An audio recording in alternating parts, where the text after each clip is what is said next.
Hello? Hello? Hello?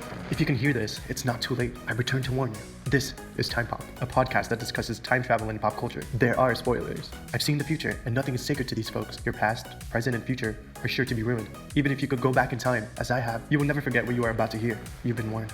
This is Time Pop.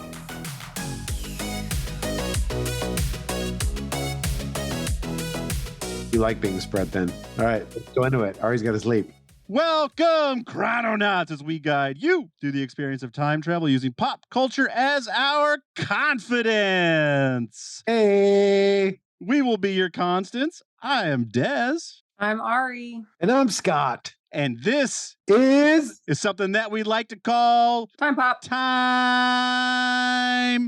Pop. Pop. Time Pop. We got something. This is kind of special. This is like, this is more action-packed. We've watched a 6-minute time travel movie that was pretty good and had a lot of time travel crammed into it. This is twice as long and 10 times the time travel, or 10 times the. Yeah, it's a really good example. Like, you can make a 12-minute time travel film that's so much more thought-provoking than a 2-hour one, right? Well, I'm going to just hit Ari right. Oh, hey. Right away. Ari, is this a time travel movie? So that was my first question. So there is no actual traveling of time, right? There's no machine. There's no mention of it. There's no nothing.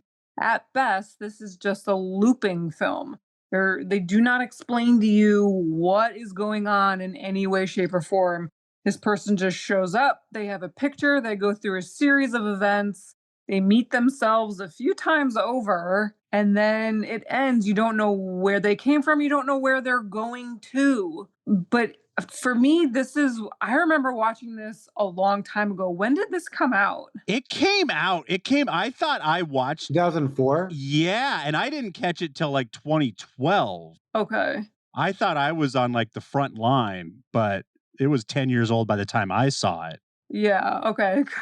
Because the car seems dated for sure. Yeah, I guess I should have known. There's no touch screen even in 2012, Volvo would add some kind of a touch screen, most likely. Yeah. So what we're reviewing is called the Route V50. That is the name of this extended film version of a commercial. Yeah. And it's super original. No one has done this before, as a commercial. But I remember seeing this years ago. I don't know when, 12 years ago, maybe more. And really loving to like just sit there and try to think about it and figure it out. Right. This is before I knew you, Des. When I was first getting into loving time travel, even though this doesn't really say it ever that it's time travel. But it's fun to sit there and be like, okay, so the first guy was this and the second guy was that guy. And then this is the third guy. And, how did he get the keys and, which water bottle, which backpack. And in 2012, this was ahead of his time. In 2004, He needed a time machine just to get this idea. Yeah. Oh, yeah. Way ahead of its time. Whew. So this is, speaking of getting the idea, the director is the director of Dangerous Liaisons. Naturally. High Fidelity. Oh, cool. And a ton of other things, but those were the ones that really jumped out. Like, oh, this is a director. This isn't just some. So this is before Iron Man. That's 2009 Iron Man? Well, when was the first Iron Man that came out? I think it's 2009. Let's check it out. Yeah, so this was, it hadn't even been introduced. They weren't even in pre-production yet. Oh, no, 2008. 2008. So it's... Okay. Because this is a time when Robert Downey Jr.'s career was still not great. In the tank, yeah. Yeah. And he was kind of building up his career. It's probably why he agreed to do this. Yeah, no wonder some off the beaten path European director. And he has to act by himself, right? Simple. All you have is one deserted town, one actor, various versions of it. So easy to shoot theoretically, but it's thought-provoking. I've got my own theories on this one. And again, this seems like it's supposed to be metaphorical, like this is not really in existence. This might be inside of his mind. This might be on some astral plane type thing. So everybody, there is a link in our show notes. Click it, watch this. It's 12 minutes. Well, you know what I realized too? I should have known this was way before then because I had a V50 in 2008. So I should have known that the V50 would have been pre-2008, but Yeah. I'm not that smart. It's fun to watch it and then watch it again. Yeah. Yeah. Like I watched it twice back to back and it was a different experience and you're just really paying attention to all the little things. Yes, I see Desmond made a graph. Yeah, he made a graph, although the way Desmond wrote it, it's hard. It seems like Sanskrit to me, and it's hard to. Yeah, it's tough. Mostly I wanted to see like, well, I don't know. Well, one, it's a 12-minute movie. I always say I'm going to do this, and then 45 minutes, I'm just like, I can't. So I was like, okay, 12-minute movie. This is the time where I pull it off and I do my own time travel thing. Because I always think it's interesting that like in movies like this, when the first time he meets himself is actually the last time, like the later versions of himself are the first ones he runs into. And then the last two he runs into is when he's early on his journey. Yeah. And so it's like half a film, right? Then the other half, you're going through the downslide of the other side of it. Yeah. I wonder if it's exactly timed, at the halfway mark. I would like to watch. It's pretty close. It's really close. Once he's in the bar with himself, like. Yeah. Yeah. It's definitely 6 minutes something. Whether it's on the tick or not, I don't know. But yeah, it's darn close. And it was well done how they filmed everything twice. And yeah, the guy that you follow, that we get to follow from his perspective. You see him seeing it for the first time and then him doing it almost a little like, this is what I'm supposed to say. I heard I can catch a bus here. He like knows like, oh, this is what I'm supposed to say. So he says it and the acting changed a little bit in that sense. So that was really, really well acted, really well directed. Yeah, it's a fun thing in these kind of time travel films that like, you're like, I'm never going to say or do that. And you follow the journey into why they would feel that way later on. It's a great way to spell out a movie for you. So I watched it again. I don't know. There's a few different theories to go in. I don't know if you want to get into that yet. Sure. Yeah, let's jump in. Let's just dig ourselves out. There's one theory is that it's kind of a closed loop and that, he'd have to lose some memory and he becomes the guy at the beginning again. He takes the photo, he's shaking it out, and he looks at it and he's just kind of this like he's starting over, like this is just a loop that kind of is always going and he's accepted that. Well, that would almost make sense because where does the first photograph come from? Right. That's the whole issue. He takes the photo and then he's shaking it out. At the beginning, it's him kind of like, look, I don't know why, but I know I'm looking for this place. And he's looking at the photo. So it's this whole journey to kind of find himself. And that's his whole endless cycle. If that's the case, then what happens to the second photo?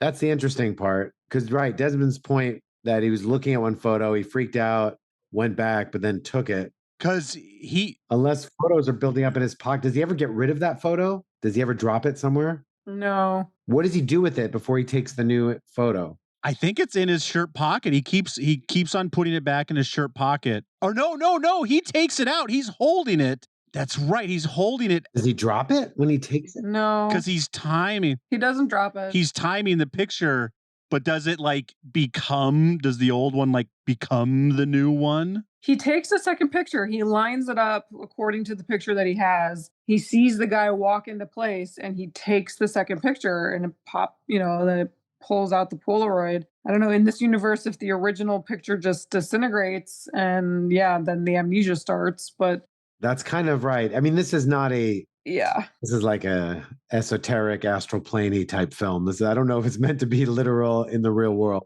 It's a deserted town. Confidence is like, the finding confidence, this whole, metaphor. So it seemed like that. It could be, is it Triangle, Des, where like they go through a loop and then they come out the other side? Like you go in the loop, stuck in the loop and then go out.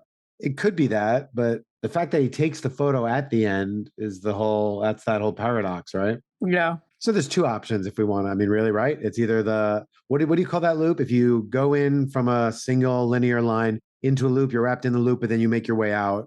I guess just open loop. Yeah. Oh. I'm trying to think what movies we've seen that in. That was in Triangle, right? Triangle.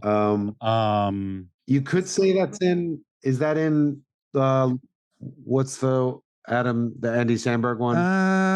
Yeah, I guess. He makes his way out of the loop.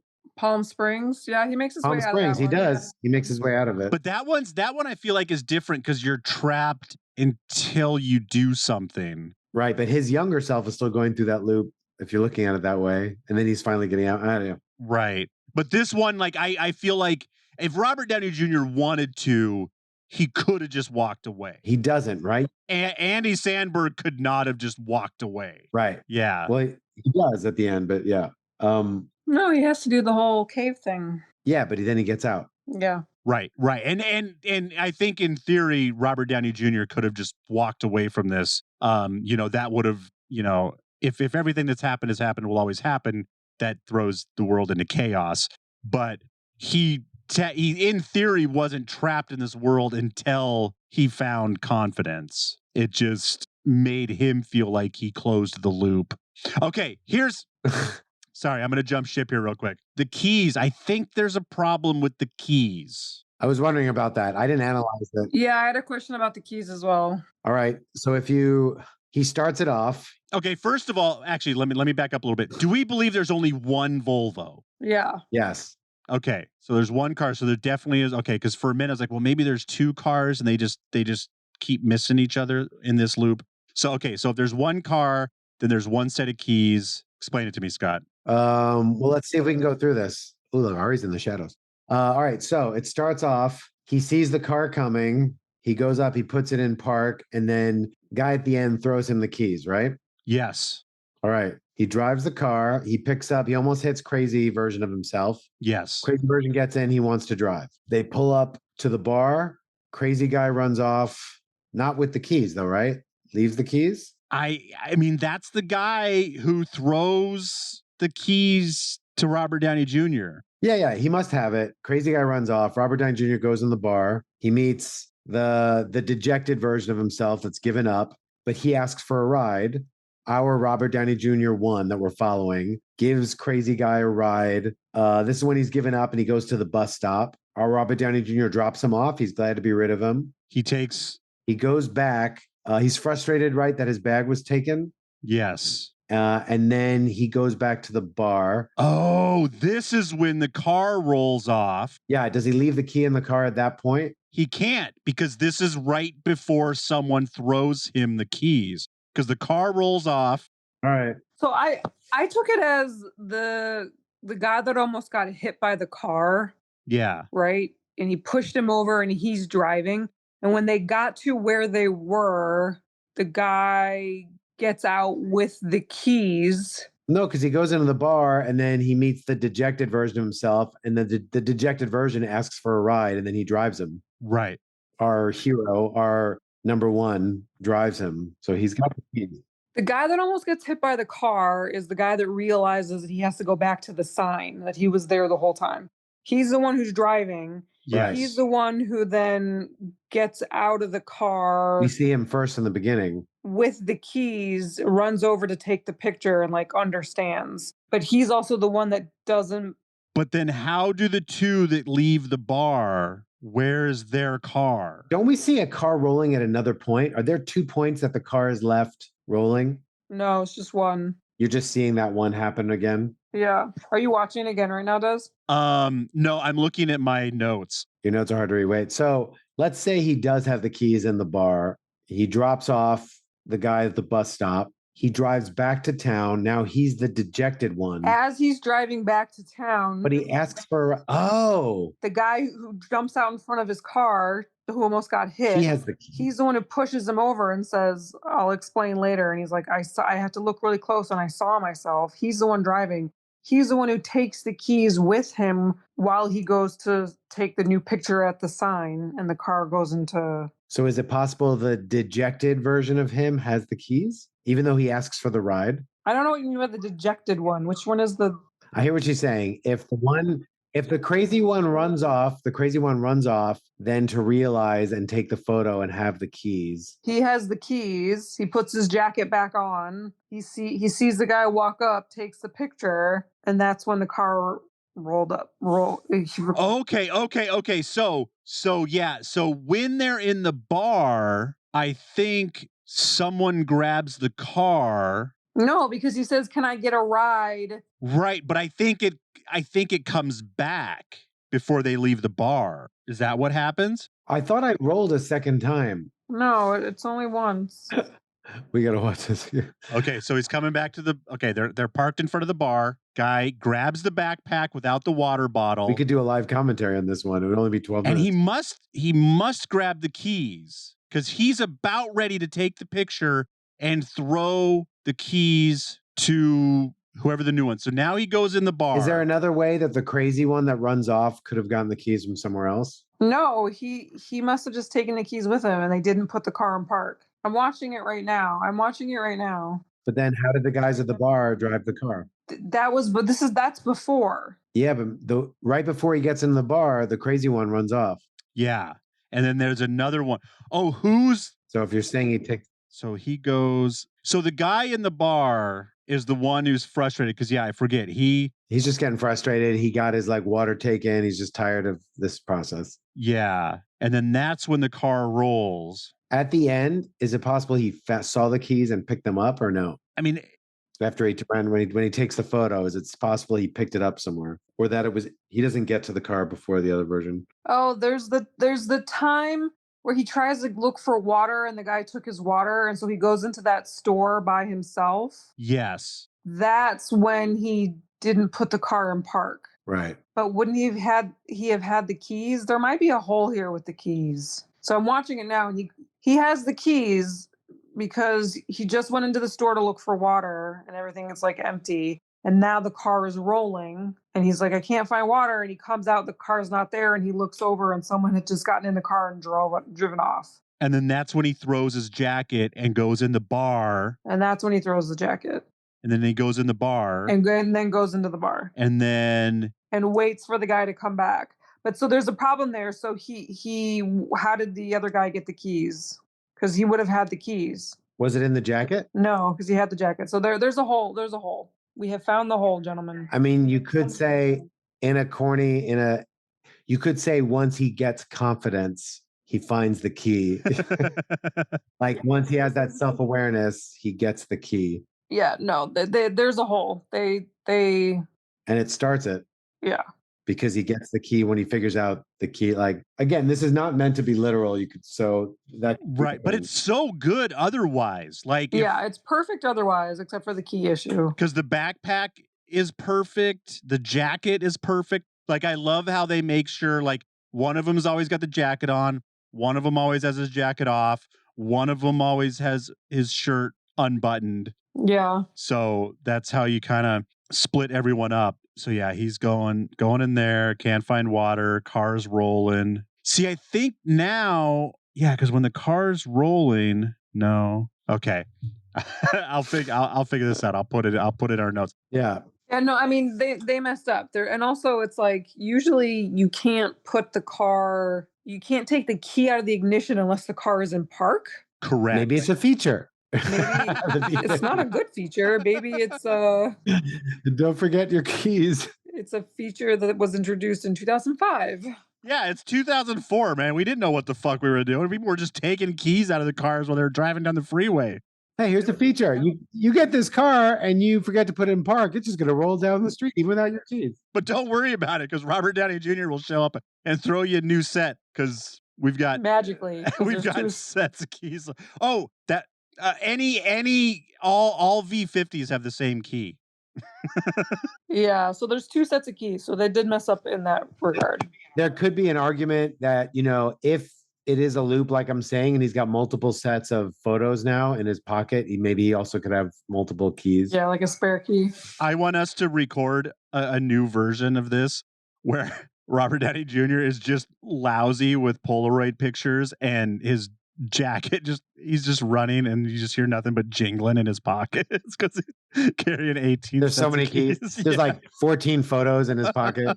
Because does he have his backpack he must have his backpack when he takes? Yeah, he does. Yeah, he does. Where the fuck does the Polaroid camera? Oh, maybe. Yeah, I don't know. I love being able to do a complex film with one person. Yeah, a complex film.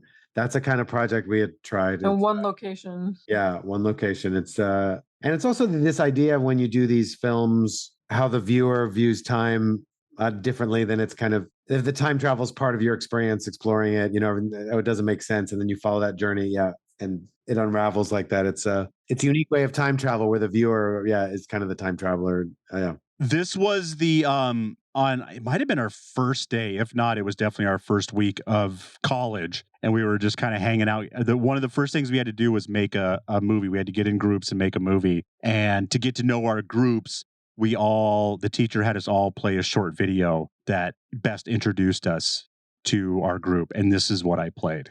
Oh, really? Yeah. Oh, wow. I didn't know that. That's awesome. Yeah, this is who you're dealing with movie. So yeah. And I found this is probably when I really got into, because I enjoyed time travel movies anyways, but I was working as a temp at Grace Note. And Grace Note is the company, like when you turn your radio on in your car and it tells you like, oh, this is Avril Lavigne and this is the song and this is the album it's from. Right. It's the data. We were metadata. Sorry. Yeah. We were doing something a little bit different, but that's what Grace Note does. And so we were, just temps sitting around working on spreadsheets. And then me and this guy would just we started searching weird time travel shit. And that's when I was like, I fucking love this. And wow. Yeah, the idea of time pop was born. In only 12 minutes. 12 minutes. And it's, obviously we got this one loophole, but I'll bet there's ways the director could explain it. I'm going to try to watch this again under a microscope, but you could say that he found the key in the confidence, or you could say that there's multiple copies, but I don't know. Yeah. This film is definitely left open to interpretation. We don't know if he's going to repeat this loop or if he just, like they said, they make metaphorical comments like he's looking for confidence and I see myself, and like something of like looking for something that's not there and then just ultimately understanding it, accepting it, and moving on. If you found yourself in this situation, Scott, would you go with the flow or would you run over and grab yourself and go, what the fuck is going on? Well, I mean, the idea is it's like you understand the universe and like you can't fight the flow. You'll just be frustrated. Once you accept the way it goes, you get oneness. You would just sit next to yourself and just be like, well, this is weird.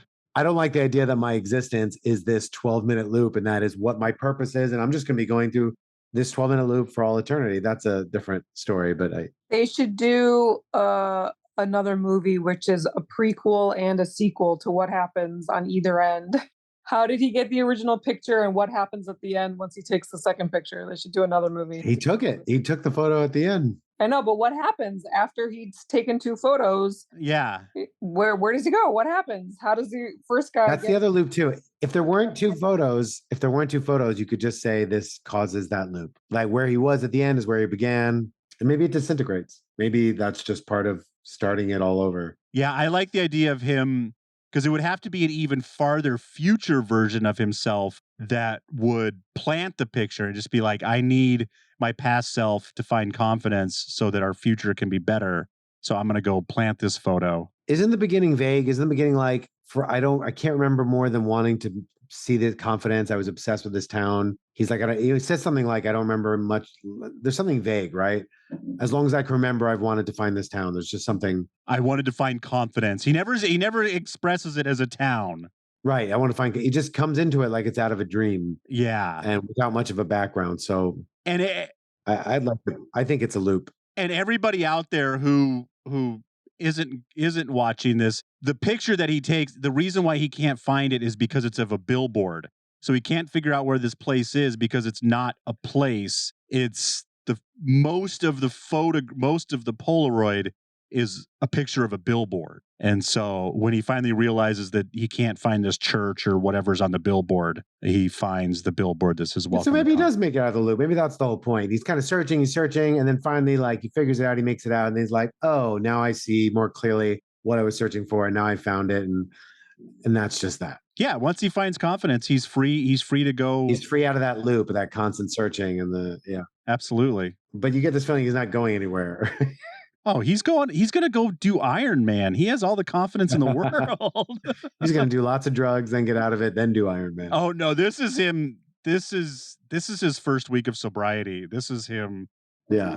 Just being like, hey, Stephen Frears, I need something to do so I can not be doing coke. I need a paycheck of any kind.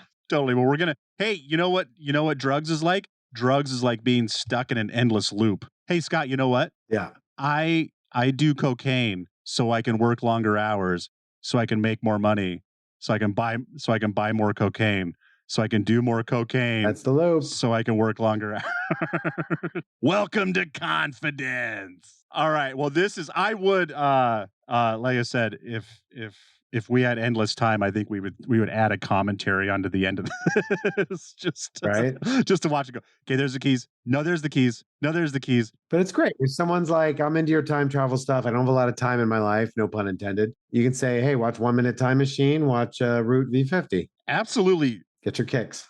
Stop listening to this dumb show and go watch V50 starring Robert Downey Jr. You'll be very happy that you did. Find your confidence and tell us what happened with those freaking keys.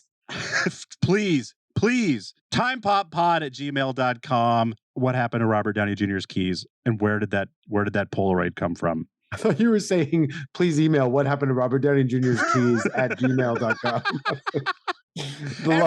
Everybody, check your couch cushions. Find Robert Downey Jr.'s keys right now. Can we start that email account? That can't be taken. Find Robert Downey Jr. That'd be so great. I would look that up now and be like, no, you got to do what? Find Robert Downey Jr.'s keys 38 at Gmail. Hey, everybody, start the hashtag Find Robert Downey Jr.'s keys. Yeah, we'll get him on the show. Hashtag Find Robert Downey Jr.'s keys. Thank you for listening to Time Pop, the time travel commercial podcast. We hope you've enjoyed this journey through time. Please like, subscribe, and tell a friend about Time Pop. And check us out on our Patreon at patreon.com/timepop. Okay, everybody, we just had a little sidebar here. Please check out patreon.com/timepop. We are going to do something over there. We're still kind of working out the details of what we want to do, but we do want to do some exclusive Time Pop discussions for you over there. We have and will continue to produce great time travel content for free, but if you could help us with some production costs, we would be greatly appreciative. We are asking for $3 a month, and to show our appreciation, you'll receive an exclusive podcast every month. We're working on what we want that exclusivity to be, whether we want to do commentaries, whether we want to do a show, whether we want to turn it into our Twilight Zone cast. You know what? Why don't you sign up for Patreon? And since we work for you, you tell us what to do. We're your employees. We'll talk about whatever dumb show. We'll do a Golden Girls cast. I don't care. I would love a time travel Golden Girls episode. Would be pretty epic. Oh, maybe that's what we'll do. We'll make an episode. Yes, we'll write classic sitcom time travel episodes. You'd probably be Blanche. If you like the show and would like to support us for free, we just ask again that you like, subscribe, and tell a friend about Time Pop. Check us out on Instagram, Twitter, and TikTok. We are at timepoppod. That is at time_pop_pod. Keep sending us great movie recommendations to timepoppod@gmail.com. Along with those movie recommendations, if you've noticed, we're doing a few more shows, and we like doing shows. The only problem is sometimes it's tough to remember what is a good episode. So if you guys are watching time travel shows out there and you're like, this is the episode that really explains their time travel well and would be a really fun discussion, please send those also our way. That is timepoppod@gmail.com. Until next time, I'm Desmond McNeese. And I'm Scott. And that was Ariel Galah. There she was. Bye.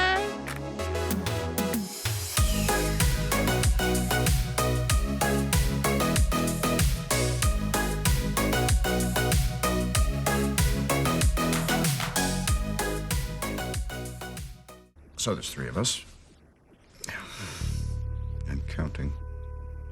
Mixed and edited by Desmond McNeese for We Mixed It, LLC. Go to whatsoundsawesome.com. Whatever happens, don't turn back.